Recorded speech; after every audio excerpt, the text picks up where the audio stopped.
Inversiones, el sitio donde todos pueden invertir, presenta Al Pan Pan. En el Mostrador Podcast, debate y conversación para comenzar tu mañana. Al Pan Pan, con Mirna Schindler. Entrevistas con los actores de hoy. El Mostrador, el poder de la independencia.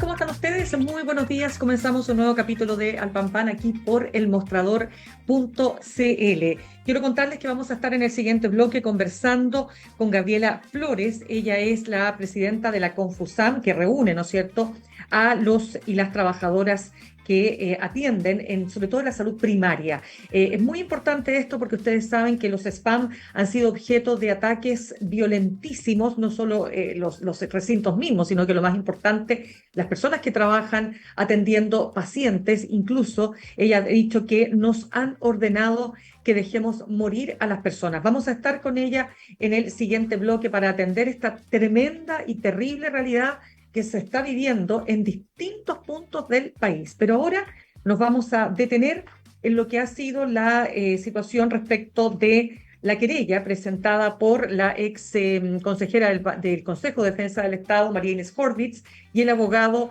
Mauricio Daza en contra de Manuel Guerra y en contra de Hermosilla. Y respecto de Manuel Guerra, por los delitos de cohecho, prevaricación y violación de secreto. Los alcances que esto tiene se lo vamos a preguntar entonces a María Inés Horvitz, abogada y ex consejera del Consejo de Defensa del Estado, que se encuentra a esta hora con nosotros. María Inés, un gusto de saludarte. Buenos días, Mirna. Muchas gracias por la invitación. María Inés, quiero partir preguntándote respecto de esta querella que ustedes han interpuesto a partir de los chats que se han conocido de Manuel Guerra con Luis Hermosilla, porque aquí hay una sentencia que está ejecutoriada. ¿Cómo puede volver a revisarse algo que ya está sancionado? Quiero entender bien cuál es el fondo de esta querella. No, el fondo de esta querella es una acción penal en contra del señor Guerra directamente por los delitos que le imputamos, como señalaste, cohecho reiterado, violación de secreto y prevaricación administrativa. Y esto es por su responsabilidad personal eh, como exfiscal del Ministerio Público, donde en lugar de actuar con apego a la ley y ejerciendo sus funciones de persecutor, lo que hizo fue actuar en realidad como operador, favoreciendo intereses justamente de aquellos a quienes debía perseguir, y por lo tanto, a personas a quienes debía perseguir. Eh, y eso en razón de beneficios que luego solicitó como recompensa por haber infringido todos sus deberes. Ese es el punto, no es nuestro objetivo, por lo menos no el principal, no es reabrir esas causas en que efectivamente, como tú dices, se produce un problema que habrá que enfrentarlo en su momento, hasta qué punto se podría eh, dejar sin efecto esas resoluciones que se dictaron en esas causas, dado que fueron obtenidas con fraude a la ley, ¿no? De manera fraudulenta, por decirlo así.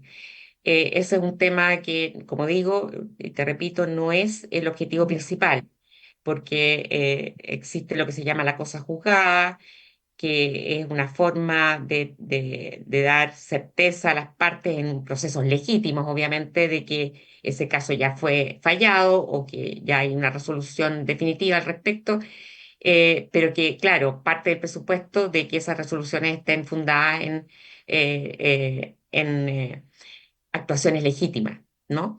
Y por eso vamos a ver qué podemos hacer al respecto si es que hay algún camino por esa vía, de Claro, dejarse en efecto. entonces quiero preguntarte, María Inés Horvitz, lo siguiente, porque los delitos que ustedes le imputan a Manuel Guerra son los delitos de cohecho, prevaricación, violación de secreto, y respecto de Luis Hermosilla, el delito de soborno. Pero ustedes Sí. agregan un punto. Dicen ustedes que Hermosilla era funcionario público. Quiero entender Sí. ahí el punto. A ver, esta es una cuestión que yo diría que es bastante pacífica en la jurisprudencia, de que para ser considerado funcionario público a efectos penales, hay una definición muy amplia en el Código Penal, que abarca incluso a personas que no hayan obtenido, no hayan tenido ni siquiera una remuneración, que hayan actuado gratuitamente para el Estado. Él tenía un contrato que lo tuvo durante los dos gobiernos del expresidente Piñera, claramente como asesor del Ministerio del Interior. Y en tal sentido, nuestro argumento, que yo creo que no debiera ser controvertido, es que él tenía esa calidad de funcionario público durante los dos periodos del gobierno del presidente Piñera. Ya, perfecto. Y en calidad de funcionario público, porque para entender ahí la figura, él soborna, ¿no es cierto?, Sí. a otro funcionario público que a su vez comete cohecho, que en este caso es Guerra. ¿En qué se fundamenta las dos figuras, tanto del el soborno como el posible cohecho cometido por Guerra? Bueno, a ver, esto es importante aclararlo porque generalmente se entiende que el funcionario público solo puede cometer cohecho y no soborno, y eso es un error. Como está planteado en nuestra legislación penal, el soborno lo puede cometer cualquiera, incluso un funcionario público. Es decir, perfectamente, por darte un ejemplo, un funcionario público puede haber sido cohechado por un particular para que a su vez soborne a otros funcionarios públicos, ¿no? Esto significa que les ofrece un beneficio indebido que no está autorizado a recibir por la legislación chilena y por lo tanto ya el solo hecho de solicitar un beneficio que no le corresponde a partir del año 2018 ya es un delito de cohecho. El solo hecho de solicitarlo en razón del cargo. Si a ello se añade si a ello se añade que además infringió los deberes de su cargo, que son múltiples las infracciones que realizó en varias aristas, digamos, uno podría decir que además está una figura agravada, que es la que le imputamos nosotros, ¿no? Que es el cohecho agravado del artículo 248 bis del Código Penal. En relación a ese punto, lo que estamos sosteniendo en relación a Guerra propiamente tal, es que él solicitó en varias ocasiones y después de haber infringido los deberes del cargo. Es decir, primero infringe los deberes de su cargo y luego empieza a solicitar una especie de retribución o recompensa por haber infringido esos deberes en favor de los intereses de Hermosilla o los intereses que representaba Hermosilla y Chadwick. Y eso lo hace, cronológicamente se ve en los chats, como a partir del año 2019 empieza a plantear que se quiere ir del Ministerio Público, le dice a Hermosilla que quiere encontrar alguna solución para él, que ya no está cómodo en el Ministerio Público, pide primero la posibilidad de que Piñera lo nombre como consejero del Consejo de Defensa del Estado, que para mí fue una noticia bastante fuerte saberla que estuvo intentando entrar al Consejo, la persona más proba del mundo. Eh, y después dice que también que va a postular a un cargo de alta dirección pública y luego incluso pide también que lo reciban en la oficina que tenía Hermosilla con Chadwick.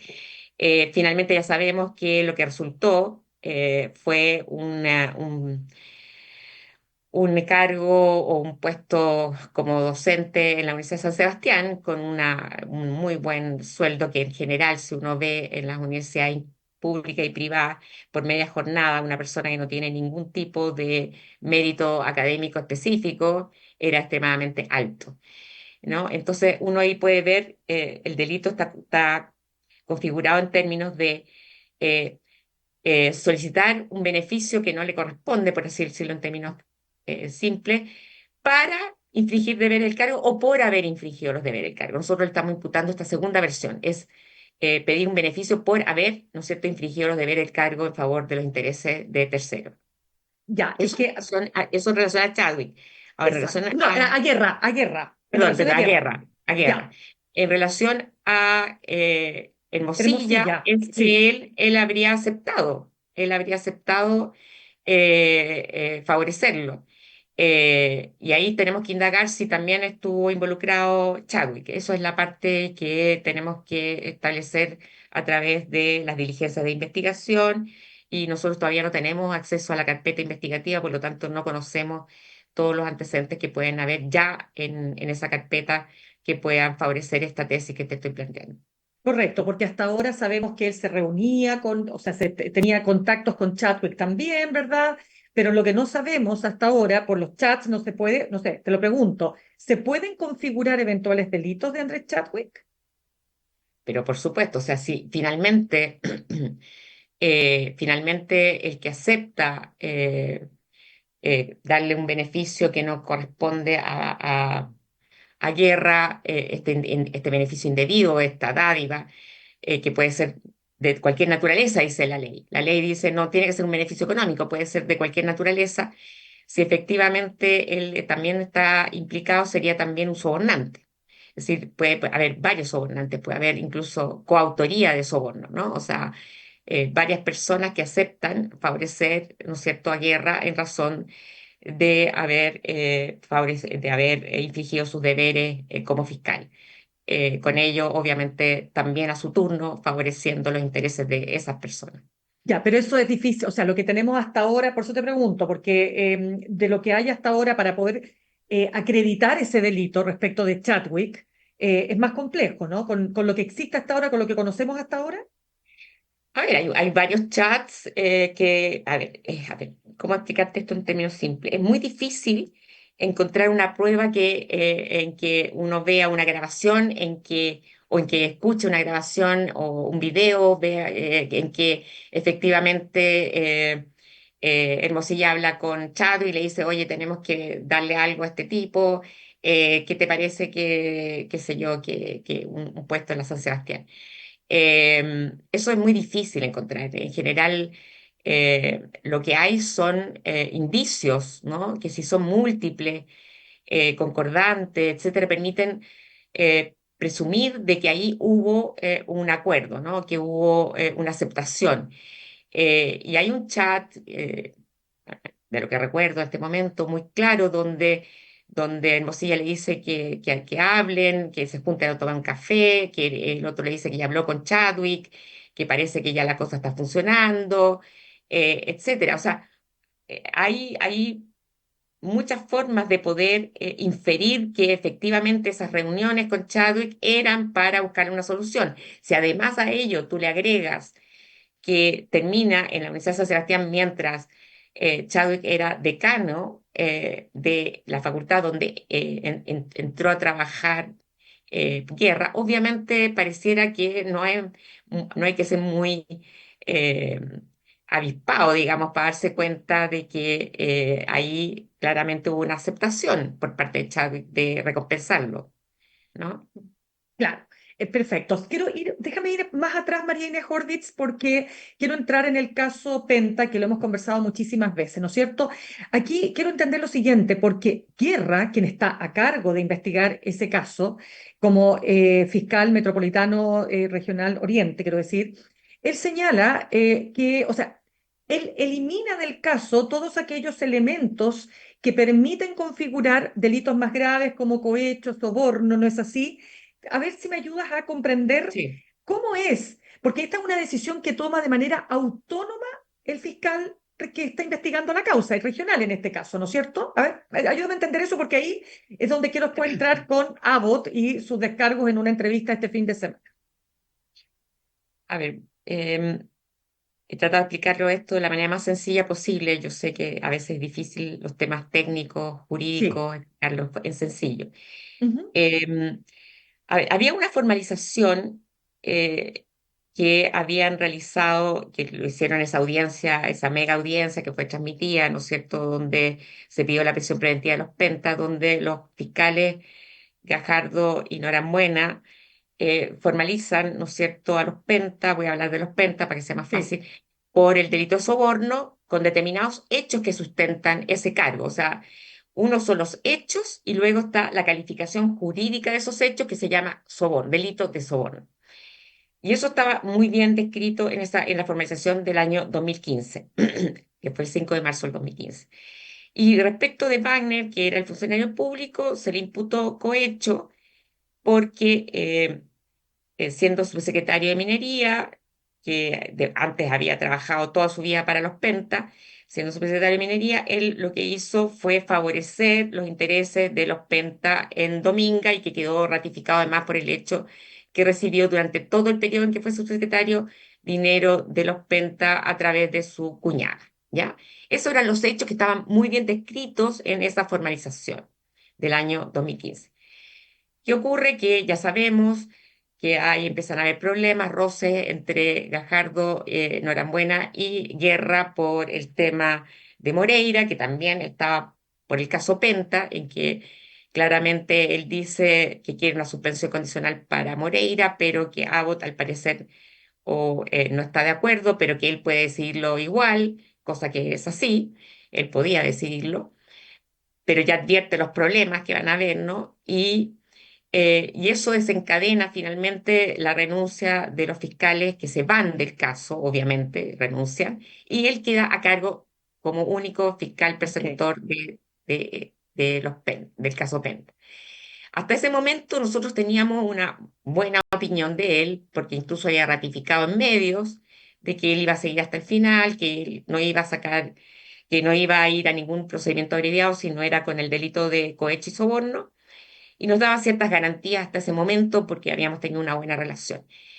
En algún momento, yo diría que ya en 2017, que coincide con todos los chats que hemos visto, que es la época en que ya él está completamente decidido a darle un término a esta causa de cualquier forma, y habla de los problemas con el CDE, ¿no es cierto? Lo dice explícitamente. Él tenía que deshacerse de nosotros porque nosotros habíamos dicho en reiteradas ocasiones que íbamos a ir hasta el final con esas dos imputaciones de soborno y cohecho, y que además era lo que nos daba la capacidad para estar allí en ese proceso. correcto. Nosotros teníamos legitimación activa por esos delitos de corrupción. Eh, pero empieza a generarse este distanciamiento, ¿no? Yo ya lo he explicado, de que no nos recibe, no nos da audiencia, cuando dice que va a formalizar no nos da el texto de la reformalización para saber a qué atenernos, hubo que pedir la intervención de la presidenta del Consejo en esa época, María Eugenia Manó, para conseguir un texto, y finalmente el texto que se nos envía no es ni siquiera el que se presenta en la audiencia misma, ¿no? Nos encontramos con un escenario completamente eh, imprevisible. Tuvimos que actuar sobre el camino porque finalmente lo que estaba haciendo era quitar todos los hechos, suprimir los hechos que estaban en la formalización anterior que daban sustento a las imputaciones nuestras. Entonces, al quitarlos, cosa que es absolutamente ilícito, y eso lo he explicado en varias ocasiones, que no, la reformalización ni siquiera existía como institución y siempre había sido para precisar hechos, para agregar hechos, pero jamás para suprimir hechos que estuvieran directamente o claramente asentados en los antecedentes de la investigación. Por lo demás, si hubiera querido hacerlo, tendría que haber tomado una decisión, que es la decisión de comunicar eh, que no perseveraría en esos hechos y comunicarla formalmente en la audiencia, con lo cual nos habilitaba a nosotros para forzar la acusación respecto de esos hechos. Pero él quería clausurar ese camino, él quería clausurar todos los caminos para que nosotros no pudiéramos seguir adelante. Entonces, ¿qué hace? Suprime los hechos y además luego el abogado de los Penta, el señor Julián López, pide nuestra exclusión, cosa que fue seguida inmediatamente por Guerra, lamentablemente, yo no sé si el juez no estaba suficientemente eh, informado de cómo actuar en este caso. A mí me dio la impresión que también pudo haberlo sorprendido, pero no fue capaz de atender a nuestra solicitud, básicamente que tomara por lo menos la decisión de no perseverar para no afectar los derechos que teníamos como acusadores. Y nos sacan, y ya sabemos lo que ocurrió, clases de ética para los Penta por delitos tributarios, multa, y respecto a Wagner, él recalifica ese hecho que era cohecho para nosotros claramente, porque esos dineros tenían una explicación, que era la retribución o más bien el beneficio que iba a recibir eh, Wagner para favorecer los intereses de los Penta en varios aristas, entre ellas Dominga, que después, mucho tiempo después, nos enteramos que se había hecho una transacción en paraísos fiscales de la familia de Piñera con los Penta para darle el control del proyecto. Y esa cláusula famosa que supeditaba, ¿no es cierto?, el pago de una tercera cuota a un año, y justamente de lo que se trataba, la tarea que tenía, en Ujú. nuestra opinión, Wagner, era evitar que hubieran obstáculos para la implementación del proyecto, ¿no?, de tipo medioambiental, que era lo que le preocupaba a los Penta, que no se pudiera llevar a cabo ese proyecto por razones administrativas. Claro. Entonces, queda claro, queda súper claro que él recalifica este delito por uno que es muy subsidiario, muy bagatelario, que se llama enriquecimiento ilícito, que es aquel incremento patrimonial que no tiene mucha justificación en que tiene un funcionario público durante el lapso que estuvo ejerciendo el cargo. Y aquí eso no cabía, porque la propia ley dice que ese delito solamente corresponde imputarlo cuando no hay otra explicación para ese enriquecimiento. Y ese enriquecimiento tenía explicación las platas que recibía de los Penta, que a todo esto, perdón, y con esto termino porque me Sí, parece relevante, sí. en la reformalización lo que hace Guerra, además de una manera que muestra su dolo, que es su comportamiento doloso, es que en la primera formalización se decía claramente que los Penta habían accedido a pagarle este sueldo, este extra a Wagner, eran los Penta, y sobre todo Carlos Eugenio Lavín, eh, eh, y que luego en la reformalización lo que hace es quitar la referencia a los Penta y simplemente dejar a Hugo Bravo, una persona que estaba fallecida, ¿no?, que no podía, ya que evidentemente no había problema en imputarle que él había de motu propio, no por encargo de los Penta, él había decidido pagarle, ¿no es cierto?, estos dineros a Wagner, cosa que eh, queda muy de manifiesto cuál fue el ardid que utilizó, ¿no? Ya, entonces mira, es que es muy importante lo que tú acabas de hacer, Mariene Horvitz, para, a ver, entender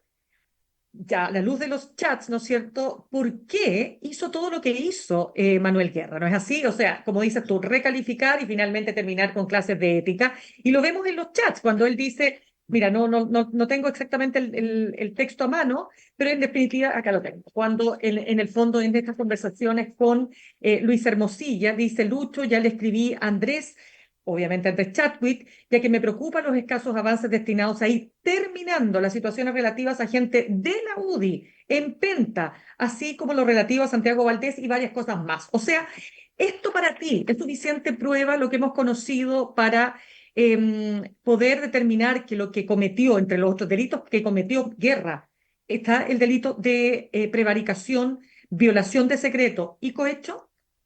A mí me parece que sí. Esa es mi opinión y por eso está presentada la querella. Piense usted que solamente con el audio de Hermosilla, incluso hasta el Consejo de Defensa del Estado, con el puro audio, presentó una querella en contra de Hermosilla. Yo estoy haciéndolo con bastante más que eso. Eh, es decir, aquí está todo lo que ocurrió en esa audiencia, que ya no puede ser más manifiesta. La intención de este señor putativamente fiscal, que finalmente lo que hizo fue desbaratar todas las imputaciones que eran las relevantes, porque se trataba de casos de corrupción, ¿no es cierto?, dentro del Estado, y que era justamente para favorecer, en este caso, a los amigos del expresidente Piñera, a los señores Penta y a Wagner, que obviamente también era un funcionario del expresidente, del gobierno del expresidente Piñera. Perfecto. Marine Horvitz, conversamos hasta ahora con la abogada y ex consejera del Consejo de Defensa del Estado. Marine, este fin de semana conocimos varias entrevistas. Quiero partir por la de Jorge Abbott, que dice lo primero. Primero, él dice, yo no designé a este señor en la Fiscalía Metropolitana Oriente, esto fue una decisión de Sabás Chaguán. Y él ha dicho que sobre él se ha tratado de ponerle tierra, poco menos, ¿no? Y más o menos ponerlo casi como el símbolo de la corrupción. Y él dijo, ese, o del financiamiento irregular de la política, dice, y ese no fui yo. ¿Cómo ves esas, no sé si leíste la entrevista, pero cómo ves Sí, sí. esas opiniones que ha entregado Abbott? A ver, Mirna, yo creo que eh, efectivamente a mí me da, o sea, tratando de creer en la buena fe del ex fiscal Abbott, que él no sabía todo lo que había detrás del comportamiento de Guerra en esa audiencia, pero lo que está claro es que él supo de nuestra enorme molestia como consejo en su época, de lo que había ocurrido en esa audiencia respecto a la cual reclamamos hasta el infinito. Eh, y yo particularmente me encontré con él en una instancia académica en la que le manifesté personalmente que todo lo que había ocurrido había sido francamente delictual, en mi opinión. En ese momento no tenía claro quién era el que le había ofrecido algún beneficio, pero sabía que lo había hecho por algo. Era imposible que no lo hubiera hecho por algún motivo espurio. Entonces él simplemente se encoge de hombros y dice que él como fiscal nacional no podía hacer nada porque él estaba inhabilitado en esa causa.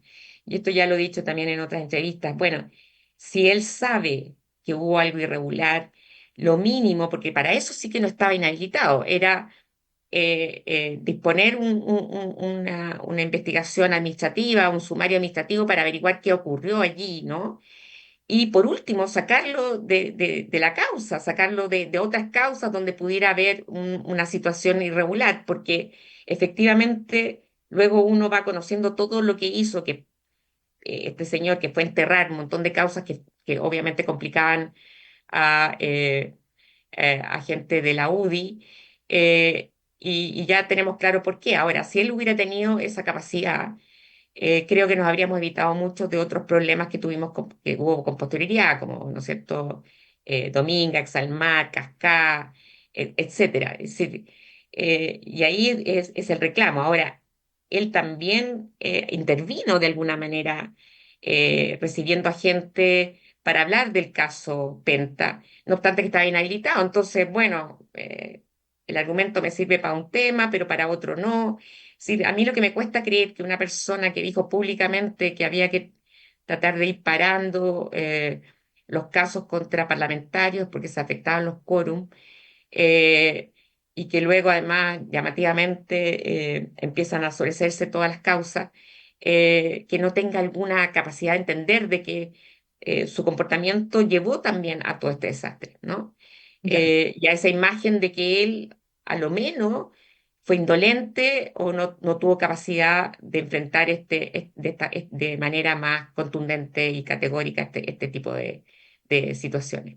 Perfecto, eso es súper interesante también porque como tú dices, te tocó justo, ¿no es cierto?, en un momento donde, más allá de que haya sido designado o no por el ex fiscal Sabath Chaguán, claro, él tenía Manuel Guerra llega a tener un poder muy importante y la pregunta es dónde estaban los controles de la propia fiscalía para poder determinar lo que estaba pasando verdaderamente. Bueno, también es cierto que es fácil Pero ver además, Mirna, dime, Marta Herrera era la jefa de la unidad anticorrupción y ya, estaba en contra de lo que ocurrió en esa audiencia.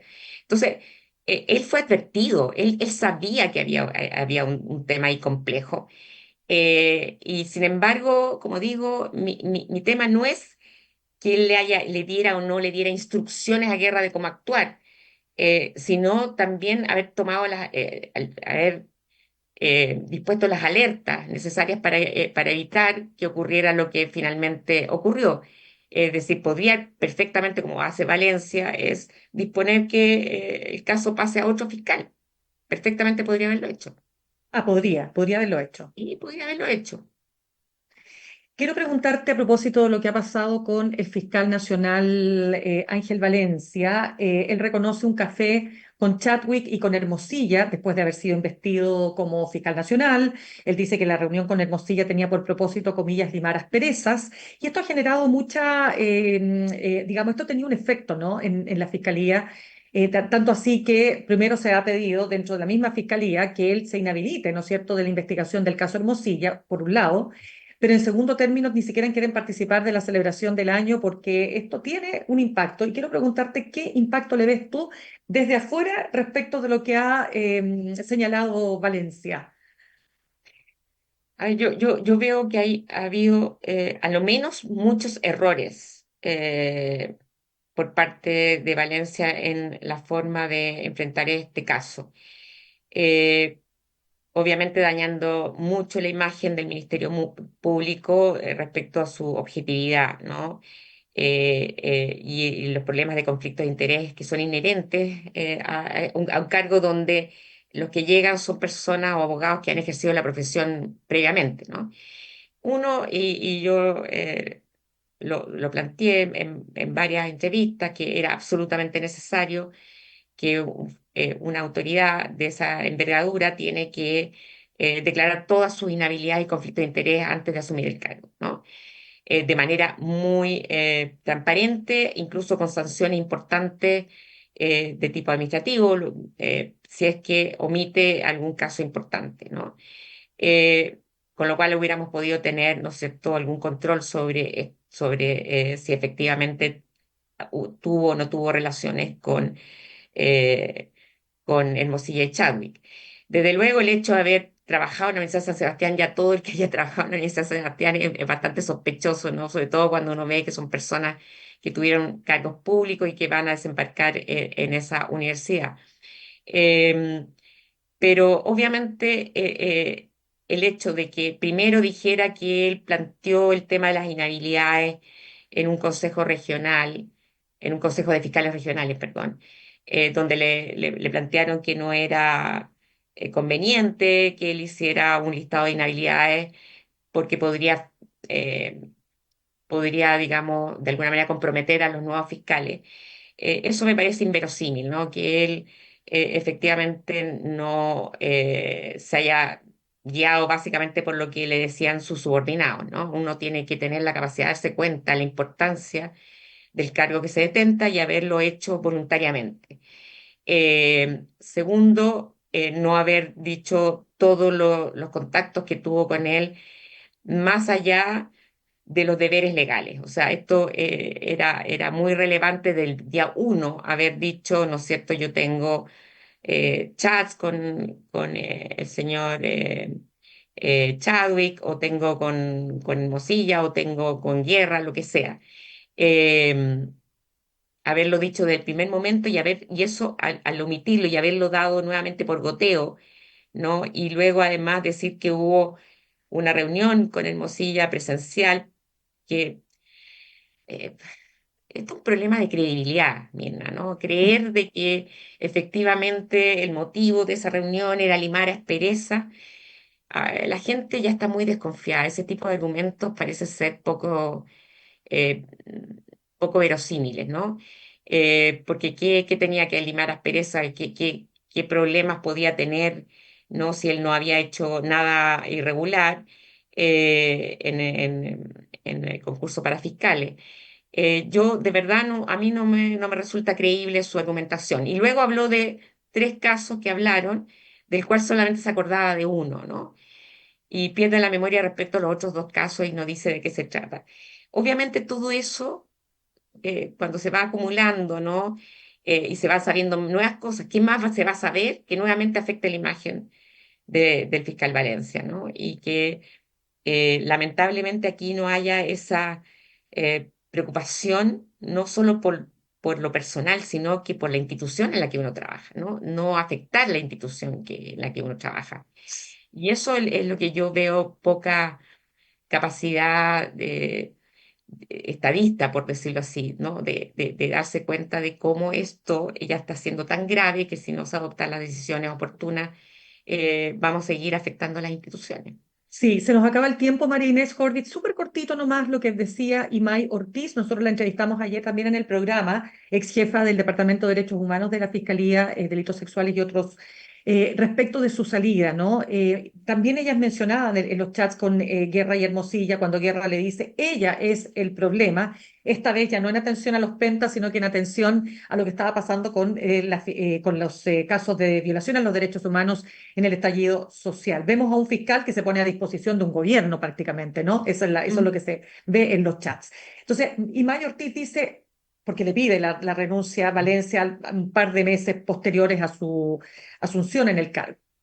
Y le dice, o sea, Imay Ortiz dice, bueno, ahora entiendo todo. ¿Cómo ves tú eso también? Porque ahí Bueno, también Valencia aparece también mencionado, ¿no? En otras palabras. Bueno, todos empezamos a entender muchas cosas que estaban oscuras y ahora eh, un haz de luz, ¿no? Nos dio la respuesta que tanto queríamos encontrar. Yo conozco a IMAI, yo entiendo la frustración de darse cuenta que ahora entender por qué, ¿no es cierto?, la echaron del Ministerio Público.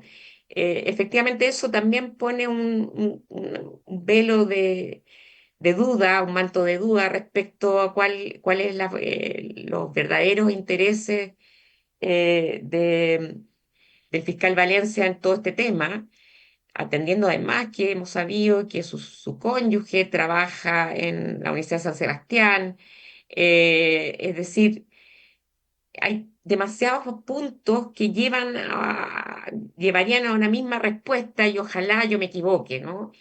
Que Valencia tenga la capacidad de dar explicación suficiente y oportuna de todas estas dudas que nos están embargando a todos, ¿no? ¿Por qué hizo esto? ¿Por qué hizo lo otro? Evidentemente, el hecho de despedir a una persona que estaba haciendo muy bien su trabajo en el ámbito de los derechos humanos no es algo de lo que uno pueda simplemente pasar por alto, ¿no? Y él tendría que dar una explicación de eso, de esa imputación que le hace Ismael. Bien, pues Marine Horvitz, abogada, ex consejera del Consejo de Defensa del Estado, una vez más te agradezco que hayas estado con nosotros. No, gracias a ti, Mirna. Que estés muy Chao. bien. Gracias.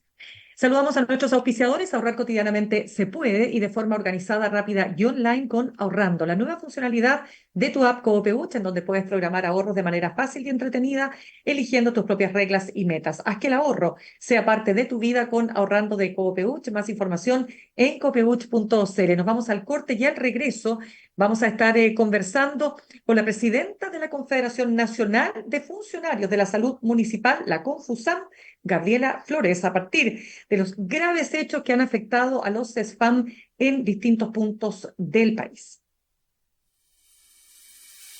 En instantes, una nueva entrevista en Al Pan Pan con Mirna Schindler por El Mostrador Podcast, el poder de la transparencia.